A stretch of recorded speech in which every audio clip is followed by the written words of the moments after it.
กำลังจะเดินทางไปเซโปนสิออกไปเวียกอยู่เซโปนมื้อนี้กองทัพต้องเดินด้วยท้องเนาะก่อนที่เดินทางบ่มีหยังกินกะละเปาเนาะแซ่บ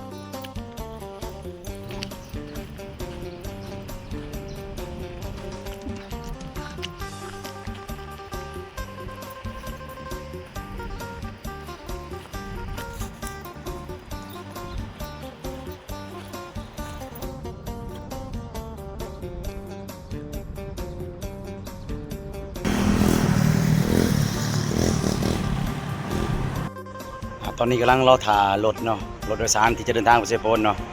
ก็เลยมาเห็นบักโมเนาะเพิ่นขายบักโมบ่ได้อยากบักโมกลายไปกันมาแวะซื้อนะเพิ่นเด้อตอนน่ะสนามกีฬาทีของเฮาเลยเนาะ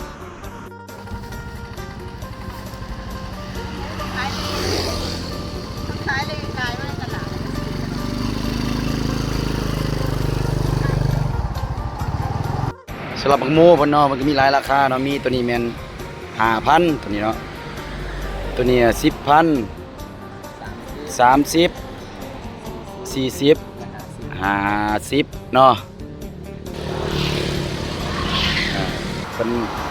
มาขายอยู่ต่อหน้าสนามกีฬาเนาะบักโมไ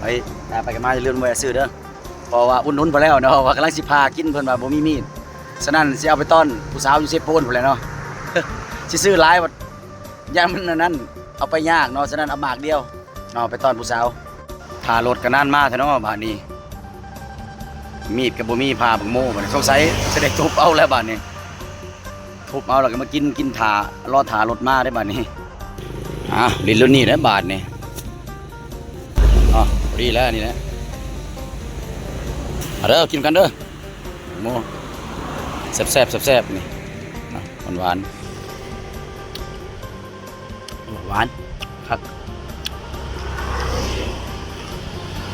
พอดีถ่ารถว้าเอาเด้อหมูแดงๆเนาะแซ่บๆกินกันมีบวงมือจกเลยนี่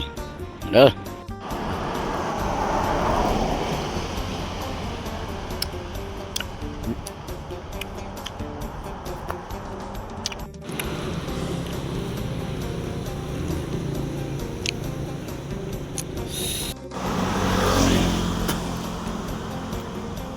เดินทางต่อเซโปนเนาะ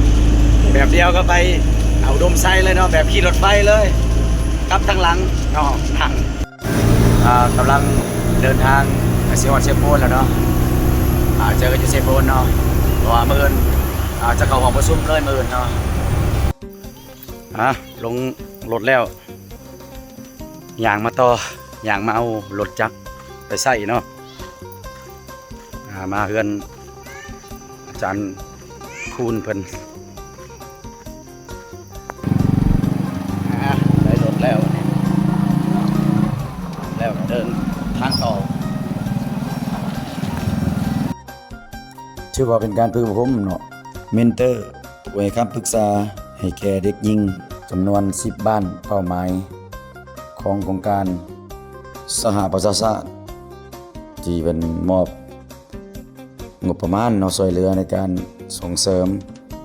การฝึกอบรมต่อโฮมกลุ่มเด็กน้อยเด็กหญิงเพื่อรู้จักการรักษาสุขภาพรู้จักเฮ็ดเวียกช่วยพ่อช่วยแม่นะรู้จักถอนเงินเนาะในกลุ่มเป้าหมาย10บ้านหั้น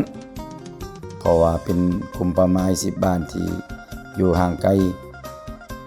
ซอกหลีกของเมืองเซโปนสำหรับ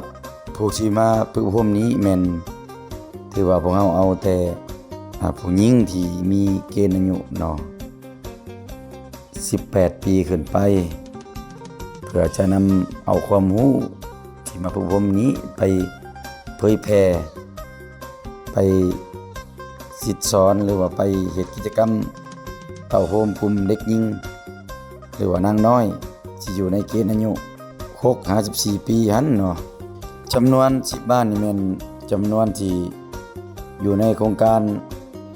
ของพวกเฮาแม่นเริ่มใหม่เนาะใน10บ้านนี้ แม้ว่าเขาจะฝึกเข้มเกี่ยวกับด้านกิจกรรมต่างๆหลากหลายมีการเล่นเกมเพื่อจะไปสิทธิสอนกลุ่มเด็กหญิงที่อยู่ในเป้าหมายของโครงการนั้นนี่พวกเขาเน้นตัวจริงในการลงไปเฮ็ดกิจกรรมให้แก่นางน้อยหรือว่าเด็กหญิงในกลุ่มเป้าหมาย10บ้านเพื่อให้เขาได้มีกิจกรรมหลากหลายในการเข้ามาร่วมเต้าโฮมอยู่ในกลุ่มบ้านที่พวกเราให้ลงไปเผยแพร่หรือว่าจะตั้งกิจกรรมที่ได้ผ่านการฝึกอบรมหันบรรดาน้องๆที่มาฝึกอบรมนี้คนแม่นแล้วจะใช้เนาะในการฝึกอบรมครั้งนี้แม่นฝึกอบรมอยู่ในศูนย์การศึกษาน้องเฮียนเมืองเสียโปนเนาะอีกด้านนึงเนาะสิพาพวกท่านเนาะหรือว่าหมู่เพื่อนทุกคนมาเบิ่งเกี่ยวกับกิจกรรมที่อยู่ในศูนย์นั้นอยู่ในศูนย์ดังกล่าวนี่แม่นมีการจัดตั้งปฏิบัติการสานกระตายางไม้พลอยที่มีชื่อเสียงเนาะตลาดต้องการหลายเนาะสำหรับไม้พลอยนี่แต่ว่าผู้ใดต้องการไม้พลอยหรือว่าต้องการกระตายางเนาะก็สามารถโทรมาได้ที่เบอร์020 2838 8878ได้เนาะถ้าผู้ใดสนใจกระตางามไม้พลอยงามๆอยู่ที่เมืองเชยโปนเนาะโทรหาข่อยเองเนาะข่อยจะจัดส่งให้เนาะสำหรับราคาสอบถามได้เนาะที่เบอร์ที่ว่าข่อยให้ไปหันเนาะสำหรับกระตายางที่เพิ่นสานก็มีหลากหลายแบบหลายขนาดให้ทุกคนนำไปใช้มีหลาย